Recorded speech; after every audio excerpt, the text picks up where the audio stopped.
आपण दुसऱ्या मुद्द्याकडे जाऊया, सेवेची चित्तवृत्ती.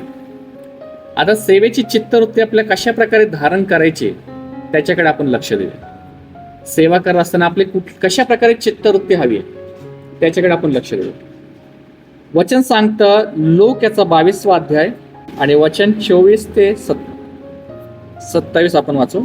तर सांगितलंय की प्रभू येशू म्हणतो, मी तुमच्यामध्ये सेवा करण्यासारखा आहे. तर तुमच्यामध्ये चित्तवृत्ती कशी असली पाहिजे, मनोवृत्ती कशी असली पाहिजे त्याच्यावर परमेश्वर बोध करते. 12 प्रेषित जे येशूच्या सानिध्यामध्ये होते आणि देवाने त्यांना निवडलं होतं राष्ट्रांमध्ये जाऊन घोषणा करण्यासाठी. अख्ख्या पृथ्वीची उलथापालथ करणारे हे 12 प्रेषित होते. आणि त्या 12 प्रेषितांना येशू ख्रिस्त काही बोध करते सेवेसंबंधाने. विचार करा, प्रेषित एकत्र आले तेव्हा काय म्हणत होते की मी मोठा का तू मोठा, मी पहिला का तू पहिला, असं त्यांच्यामध्ये संभाषण चालू होतं. असं त्यांच्यामध्ये कदाचित वादविवाद चालला होता. पेत्र म्हणत नाही, देवाने मला निवडले, मी मोठा आहे, मला देवाने असं म्हटलंय, मला असं पाचन करताना असं म्हटलंय, पेत्र खडक तुझ्यावर मी मंडळी रचेल. योहान म्हणत असेल नाही, मला येशू म्हणतो की मी तुझ्या अधिक प्रेम करतो. मग थोमा वेगळाच म्हणत असेल, याकूब वेगळाच म्हणत असेल. अशा त्यांच्यामध्ये वादविवाद चालू होता. पण येशू ख्रिस्ताने त्यांना करेक्ट केलं. आज अनेक सेवकांमध्ये हा विषय असतो. त्यांच्या मनोवृत्तीमध्ये असं असतं की ही सेवा मोठी का माझी सेवा मोठी. ते कंपॅरिझन करत असतात. ते काय करतात, कंपॅरिझन करतात. त्याच्याकडे 400 लोक येतात का, माझ्याकडे 500 लोक आले पाहिजे. त्यांचा उद्देश चुकीचे असतात. हा मोठा 4 चौघामध्ये हा मोठा मानला जाते का, मला मोठा मानलं जायचं. अशा बऱ्याच गोष्टी त्यांच्या मनामध्ये चाललेल्या असतात. अशा बऱ्याच बरेच लोक तर एखाद्या सेवक उभा राहिलेला आहे, देवाची सेवा करायला त्याला अडखण करतात की सेवा वाढू नये. असे पण लोक आहेत. पण प्रियांनो, येशू ख्रिस्त इथे काय सांगत आहे की तुम्ही अशी चित्तवृत्ती धारण करू नका. परराष्ट्रीयांमध्ये ज्यांना देवाची ओळख नाही असे लोक काय करतात, एकमेकावर सत्ता गाजवायचा प्रयत्न करतात. एकमेकाला मोठं कसं होता येईल याच्याविषयी विचार करतात. परंतु येशू ख्रिस्त म्हणतो, तुम्ही तर एकमेकाला श्रेष्ठ मानणारे व्हा, एकमेकाच्या अधीन व्हा, एकमेकाला स्वतःसमोर नमवून घ्या. इथं काय सांगते की तुम्ही तसे नसावे, तर तुम्हामध्ये जो मोठा आहे तो धाकट्यासारखा असावा. तुम्हाला वाटतं का तुम्ही मोठे आहात, पेत्राला वाटावं तुम्ही मोठा आहे, तुला वाटतं का तू मोठा आहे, धाकट्यासारखा हो. व जो पुढारी तो सेवा करण्यासारखा. तुला वाटतं का तू पुढारी आहेस, तुझ्या म्हणण्यानुसार सगळे चाललेले आहेत, तर तू कसा हो, सेवा करण्यासारखा हो. सेवा करण्याची चित्तवृत्ती म्हणजे देव त्यांना सांगत आहे. देव आज आपल्याला देखील सांगत आहे की आपण त्याची सेवा करताना नेहमी ती चित्तवृत्ती धारण केली पाहिजे जी ख्रिस्ताची ठाई होती. ज्या प्रकारे ख्रिस्ताने आपल्याला शिक्षण दिलं आहे ती चित्तवृत्ती आपल्यामध्ये पाहिजे. ती चित्तवृत्ती म्हणजे काय, मला देवाने जे काही विश्वास दिला आहे त्याप्रमाणे मी आहे, पण त्याच्यामध्ये पण मी दास आहे, मी सेवक आहे, मला मोठा मानू नका. ज्यावेळेस पौल एका ठिकाणी एका प्रदेशामध्ये काम करत असताना त्यांनी घोषणा केली, त्यांनी चिन्ह चमत्कार त्याच्याद्वारे झाले. आणि त्या लोकांनी काय केलं, त्याला खांद्यावर घेतलं, डोक्यावर उचललं आणि म्हणले की हाच देव, हाच मोठा आहे, हाच मोठा आहे. तर त्यांनी सगळ्या घोळक्यांमधून बाहेर आला, कपडे फाडले, म्हटलं की नाही, असं काय करू नका, मी तर देवाचा एक दास आहे. प्रेषितांच्या कृत्यांमध्ये ती घटना आहे. तो म्हणला की मी तर एक दास आहे, मला श्रेष्ठ मानू नका, मी फक्त एक पाठवलेला एक सेवक आहे देवाचा. सेवा देवाची करा. तो देवाशी त्यांना जोड होता, पण ते लोक काय करते, त्याच सेवकाला उंच करवते. आज सेवा करत असताना तुम्हाला असे अनेक अनुभव येतील. तुम्ही जेव्हा सेवा पाऊल टाकाल की लोक तुम्हाला श्रेष्ठ मानायला लागतील, लोक तुम्हाला वावा करायला लागतील. पण तुम्ही काय करायचंय? पाऊलाप्रमाणे करायचंय. मी कोण नाही बाबा, मी कोणी नाही, मी फक्त एक पाठवलेला एक सेवक आहे, मी दास आहे. सेवा त्याची, त्याला श्रेष्ठ मान. तुझ्या अंतःकरणात ख्रिस्ताला, देवाला श्रेष्ठ मान. त्याची सेवा कर, माझी सेवा न कर. लक्षात घ्या, जर आपल्याला हे समजलं तर प्रियांनो, आपण लोकांना पण तशा प्रकारे शिकवू शकतो आणि देवाशी जोडू शकतो. आपला एकमेवच उद्देश आहे की आपल्याशी लोक जोडले नाही पाहिजे. लोक कोणाशी जोडले पाहिजे? ख्रिस्ताशी जोडले पाहिजे. लोक कोणाशी जोडले पाहिजे? स्वर्गीय देवाशी जोडले पाहिजे. लोक तिकडे जोडले पाहिजे. लोक सेवकाशी किंवा मंडळीशी जोडले नाही पाहिजे. आज सेवक लोक मंडळीशी, लोकांना बांधण्यासाठी, जोडण्यासाठी वेदीवर असताना अशी घोषणा करतात, त्याचं मला फार दुःख होतं. मी ख्रिस्तामध्ये आल्यापासून या गोष्टी ऐकत आहे प्रियानं, आणि पहिल्यापासून या गोष्टींना मी विरोध करतो, कारण ते देवाच्या वचनानुसार नाही.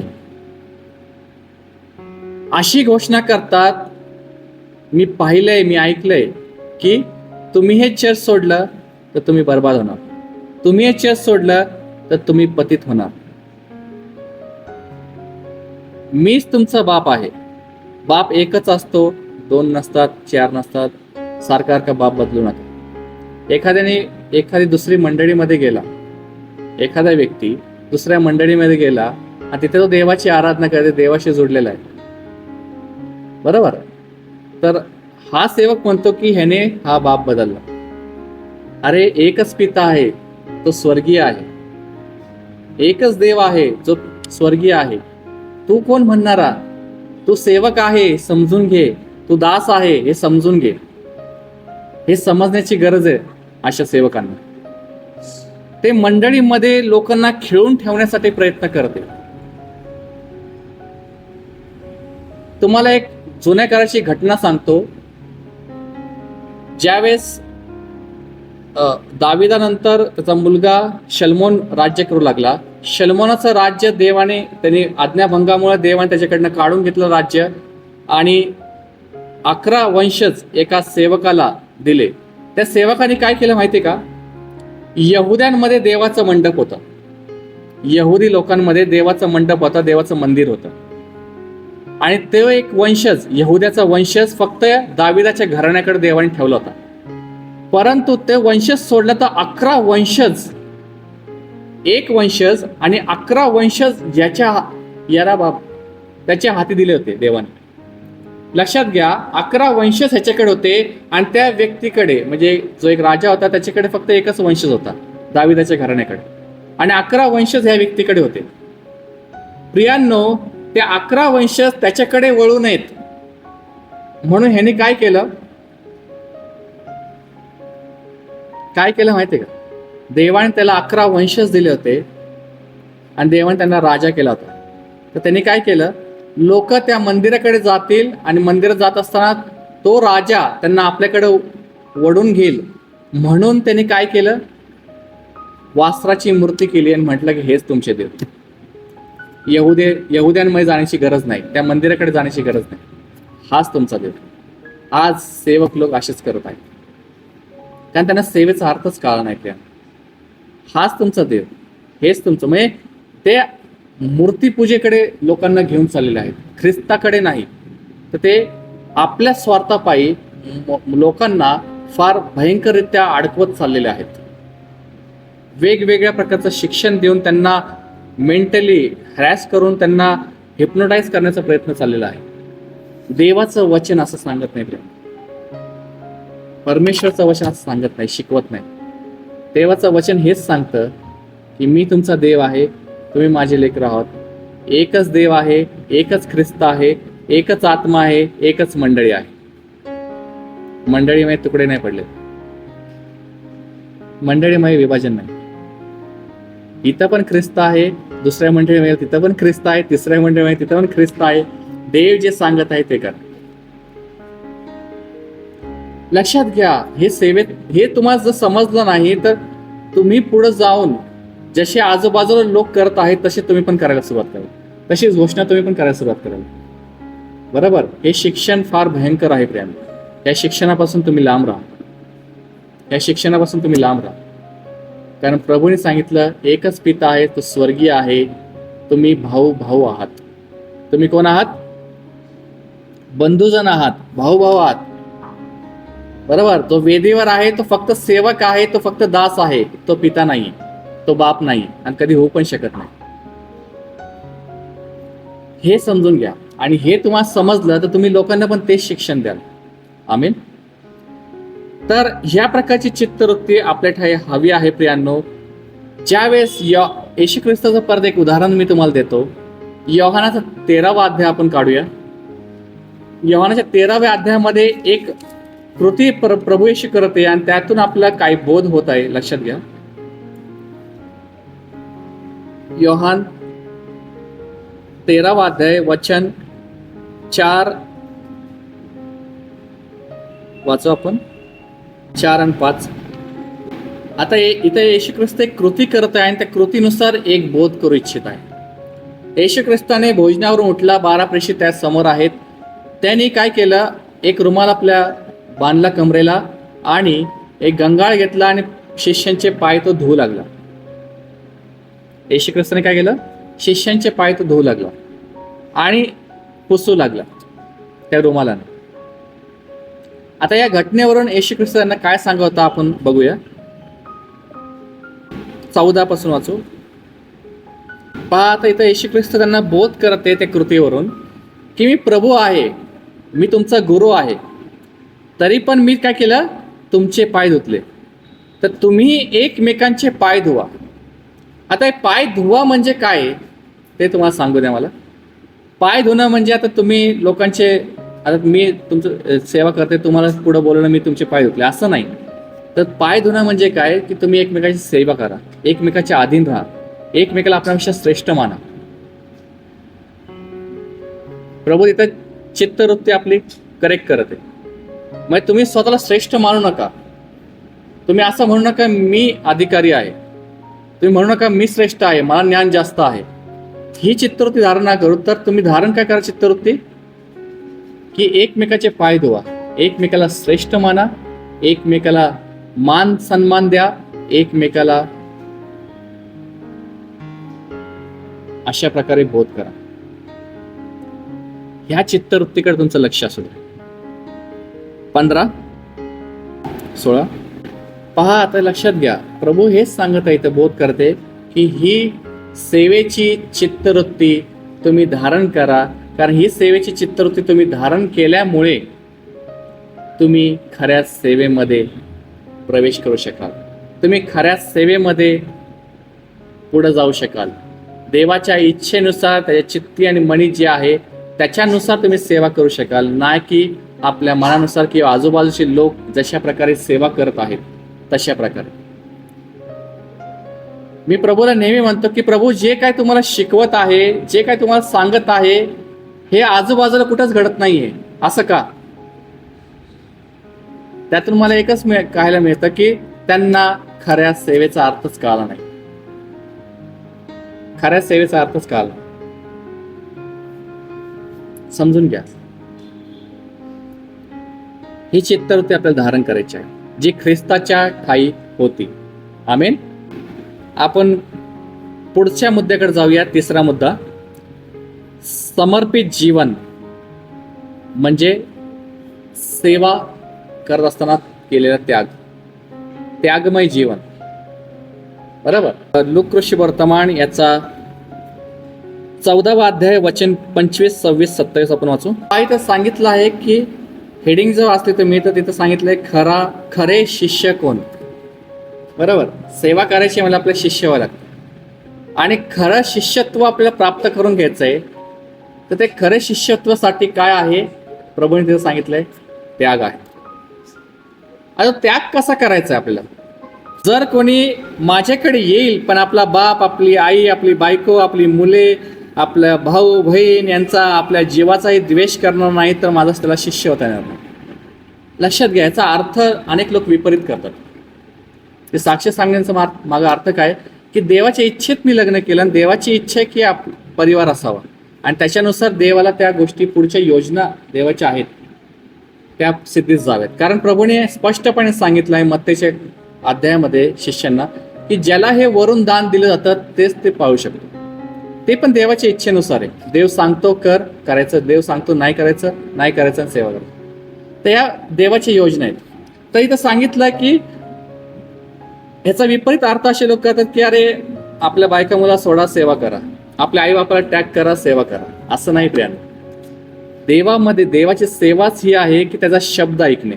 पहिला मुद्दा आपण शिकलो, त्याचा शब्द मान्य करणे, तो जे सांगतो ते करणे. पहिली जबाबदारी आपली फॅमिली, त्यांची जबाबदारी, त्यांची शिदा सामग्री त्यांना पुरवणं ही आपली सर्वप्रथम जबाबदारी आहे प्रियानो. बरोबर. आज मी काम करून सेवा करते याचा अर्थ काय? कारण माझ्या परिवाराची शिदा सामग्रीमध्ये कुठं कमी नाही पडली. बायबलचं वचन सांगतं जर तू आपल्या कुटुंबाचा सांभाळ करत नाही तर अविश्वासू व्यक्तीपेक्षा तू वाईट आहेस. काय सांगितलं? जर तू आपल्या परिवाराच्या गरजा पूर्ण करू शकत नाही तर तू अविश्वासणाऱ्यापेक्षा वाईट आहेस. तर ते आपली जबाबदारी आहे प्रमुख. तर इथं बोध जो देव करत आहे, द्वेष करणं, ह्याचा वेगळा अर्थ आहे प्रिया, तो समजून घ्या. त्याग करणं, द्वेष करणं म्हणजे काय? ज्या वेळेस आपल्याला देवाचं एक कामगिरी सोपवली गेली आहे आणि ते कामगिरीमध्ये आपल्याला पुढे जायचंय, तर तिथं आपल्या समोर, देवासमोर, देवाच्या आज्ञेसमोर, देवाच्या शब्दासमोर कोणीही मोठं नाही पाहिजे.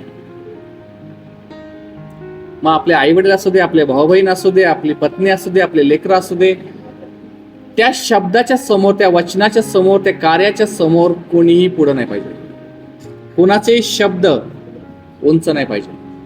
देवाचे शब्द, देवाचे वचने, देवाचं स्थान आपल्यामध्ये उंच पाहिजे. जसं की आपण सिंहासन आहोत आणि तो आपल्याला विराजमान आहे, असं ते पाहिजे. देव आपला स्वामी आहे, देव आपला परमेश्वर आहे, त्याच्यानुसार आपल्याला चालायचं आहे. पण हे सगळे जे आहेत त्यांच्यावर आपल्याला प्रेम करायचं आहे, त्यांना आपल्या जबाबदाऱ्या सांभाळायच्या आहेत, त्यांना आपल्याला घेऊन चालायचं आहे प्रियांनो, सगळ्या गोष्टी करायच्या आपल्याला. परंतु त्या सिंहासनाला, म्हणजे त्याच्या आज्ञेला कोण विरोध करते तिथंच त्याला थांबवा, तिथंच त्याला थांबवा. नाही, देव सांगत आहे ते मला करायचं. मग तो कोणी का असा ना, घरातला व्यक्ती असू दे, बाहेरचा व्यक्ती असू दे, मंडळीमधला व्यक्ती असू दे, पास्टर असू दे, अधिकारी असू दे, वडीलधारी व्यक्ती असू दे, कोणी का असा, देव जे सांगते ते करणं गरजेचं. त्याच्या पुढे कोणाला स्थान द्यायचं नाही. जर आपण स्थान दिलं तर आपल्या स्वामीचा शब्द आपण नाकारतो आणि मनुष्याच्या शब्दानुसार चालतो. याचा अर्थ तो प्रभू त्याला म्हणतो की त्याला माझा शिष्य होता येत नाही. आणि प्रभू हे का सांगतो? आध्यात्मिक तुम्हाला ह्याची बाजू सांगतो, आध्यात्मिक बाजू. ज्यावेळेस देवाची आपल्याला काहीतरी वाणी येते आणि देवाचं पाचारण देवाचा आत्मा आपल्याला लीड करत असतो एखाद्या गोष्टीविषयी. समजा मला देवाचा आत्मा लीड करते एखाद्या फॅमिलीविषयी, मला प्रार्थना करायची, मला बर्डन आलंय, मला एखाद्या कुटुंबासाठी प्रार्थना करायची आणि मी ते प्रार्थना करते. आणि मध्येच कोणतरी एक व्यक्ती येतो, म्हणतो की काय त्या व्यक्तीसाठी प्रार्थना करतो, कधी बदलणार नाही, आणि मी थांबतो. मी त्याच्याविषयी काही साक्ष सांगतो आणि मी त्याचं ऐकून त्या फॅमिलीविषयी, त्या व्यक्तीविषयी प्रार्थना करणं थांबवतो. म्हणजे काय? मी कुणाचं ऐकतोय? देवाचा आत्मा मला लीड करते, देवाला काहीतरी कार्य करायचंय. पवित्र आत्मा जेव्हा बर्डन देतो त्या व्यक्तीविषयी, त्या फॅमिलीविषयी, देवाला काहीतरी कार्य करायचं आहे म्हणून देतोय. एखादा व्यक्ती येतो, आध्यात्मिक जगामध्ये कसं चालतं तुम्हाला सांगतो. सैतान अनेक लोकांचा उपयोग करतो. सैतान तुमच्या समोर येऊन प्रगट होऊन म्हणणार नाही की तू प्रार्थना बंद कर, प्रार्थना करू नको. तुम्ही म्हणाल जा येशूच्या नावात चालतं, बरोबर? काय म्हणाल तुम्ही? जा येशूच्या नावात चालतं, तू कोण मला थांबवणार? पण तो काय करतो? आपल्या जवळचा, आपला सेवक, कोणतरी व्यक्ती, कोणतरी चर्चमधला व्यक्ती, कोणतरी आपल्या घरातला व्यक्ती, आई वडील किंवा कोणतरी येऊन, बायको, आपल्याला येऊन सांगणार की असं असं नाही. सॉरी, देवाचा आत्मा मला सांगत ते मला करायचं, देवाचा आत्म्याने जे मला ओझं दिले ते मला करायचं. हे समजून घ्या, तर तुम्ही सेवा करू शकाल. नाहीतर अंधकार असा तुम्हाला फसवेल, अंधकार अशा गोष्टी तुमच्या समोर आणत एका मी जेव्हा प्रभूमध्ये नवीन होतो, माझा परिवाराची सुटका होत होती आणि त्या काळामध्ये माझा भाऊ त्यावेळेस दारू पित होता, खूप मोठा भाऊ दारू पित होता आणि घरामध्ये रोजची भांडणं असायची आणि ख्रिस्तामधले माझे वडीलधारी लोक, म्हणजे समजा ते माझे भाऊबंद होते, त्यांनी मला येऊन काउन्सिलिंग केलं. काय काउन्सिलिंग केलं की तू तुझ्या भावाला आणि वहिनीला दूर कर, त्यांना वेगळं घर करून दे. म्हटलं थांबा इथंच, त्याला ह्या कंडिशनमध्ये माझी गरज आहे, आणि ह्या अवस्थेत मी त्याला बाहेर काढू शकतो. असे ख्रिस्तामधले वचनामध्ये वाढलेले लोकांनी येऊन मला सांगितलं, पण त्यांना मी थांबवलं. लक्षात घ्या, कोण कोणत्या उद्देशाने, कोण कोणत्या बाजूने बोलते हे तुम्हाला समजलं पाहिजे. कुठली वाणी पवित्र आत्म्याकडून येते, कुठली वाणी सैतानाकडून, अंधकारातून येते, ती तुम्हाला ओळखता आली पाहिजे. जर ती तुम्ही ओळखली, तुम्ही जिंकले.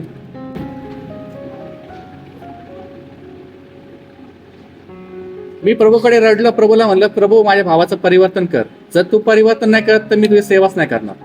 प्रभूने त्याच क्षणी मला गुडघ्यावर असताना दृष्टांत दाखवलं की त्याचा बाप्तिस्मा होता.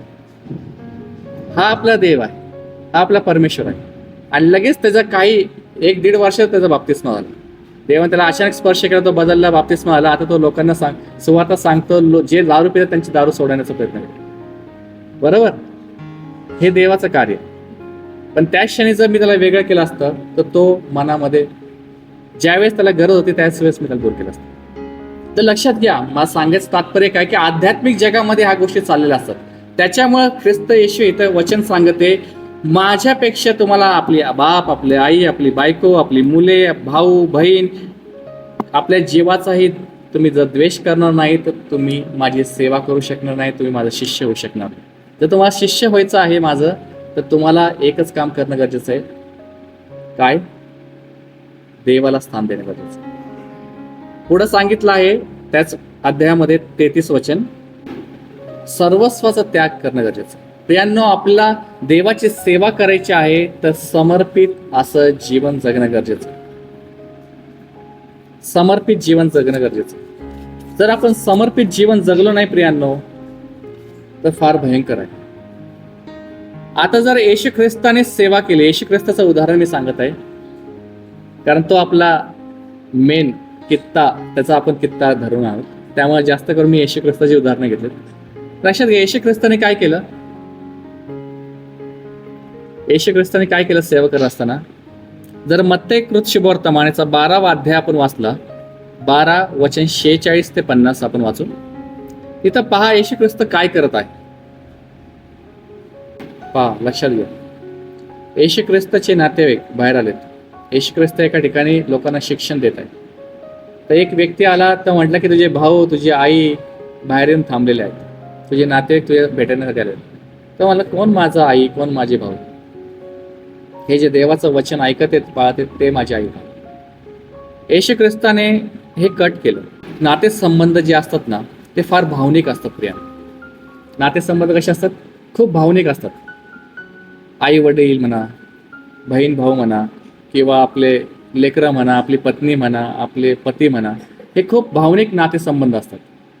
परंतु ते नातेसंबंधांना आपल्या कशा प्रकारे हाताळायचं आहे हे समजून घ्या. इथं येशू ख्रिस्त एक उदाहरण देत आहे. प्रभू म्हणतं की माझं काय काम आहे, देवाने मला सांगितलं ते मी काम करते.